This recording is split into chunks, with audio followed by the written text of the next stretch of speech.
The YouTube error, "There was a problem with the network, 404, can be caused by a number of things. Here are step-by-step solution. First step, check your internet connection.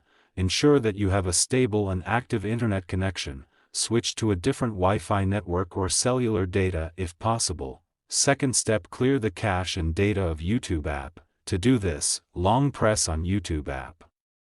Tap on info icon. And find storage, then tap on clear cache.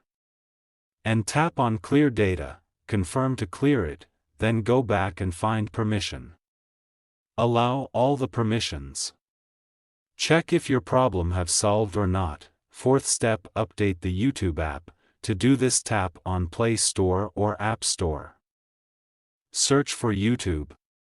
Check if there is update, so update it. Fifth step, restart your device.